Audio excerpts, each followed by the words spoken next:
obviously on our show, we talk about, raising your prices, charging for your services, surge pricing, all those types of things. But so I think maybe at a high level, Joe, like the core root of it is like you can't raise your prices if your clients don't value your services.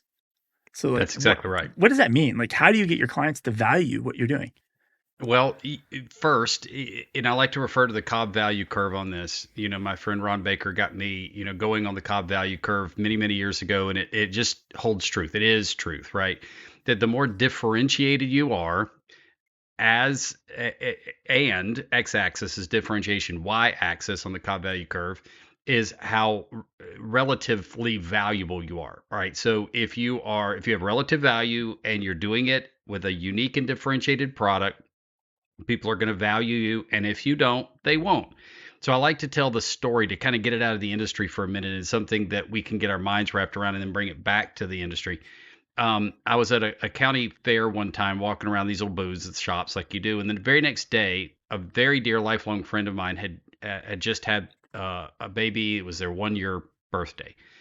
So I had in my frame of mind that I needed a really unique and differentiated, there are the words, birthday present for this little kid, this little baby. So I stumbled across this booth where this he was an artisan, really brilliant craftsman, made these little wooden ducks from scratch, his own design. He carved them out by hand. They were fantastic.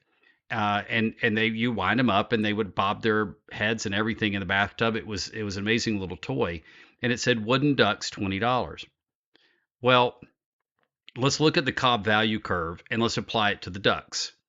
How many places can I go to find this particular wooden duck carved in this way, handcrafted and hand designed by this person? Nowhere else in the world, right? I can't go to Walmart and find this duck.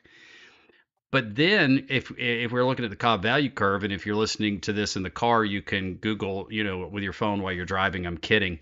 But the point is, go back and look at it afterwards, and you can see that I didn't just have a high relative value. I had a nuclear event by the Cobb value curve, right? So I had a birthday present the next day, really wanted to impress my friends. So my nuclear event compared with the uniqueness of the duck meant I was willing to pay a very high amount of money for this duck. So here's where the accountants make the mistake. They sell the same toy as Walmart. Walmart, in this case, being H&R Block, QuickBooks Live, Bench, Pilot.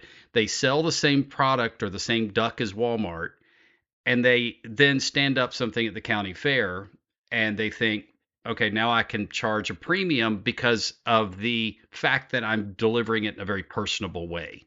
Okay, so that's one of the reasons that we have a value problem. The other reason we have a value problem is we don't position products to the highest possible relative value. The problem with this person and their ducks, I mean, how many adults walking around a county fair? Because not a lot of little small children walk around. That's not the audience. That's not the demographic. How many adults walking around one of these little artisan fairs have a birthday party the very next day? Now, I guess a lot of them have grandkids. You can make an argument, but the relative value of something like that is compared to somebody that's selling, healing oils or something for everybody's aches and pains. So you've got to know your target market. You've got to know where you can cast the net widest on relative value. You do those two things, and more often than not, the person showing up at your front door is going to be willing to pay, pay a So, premium.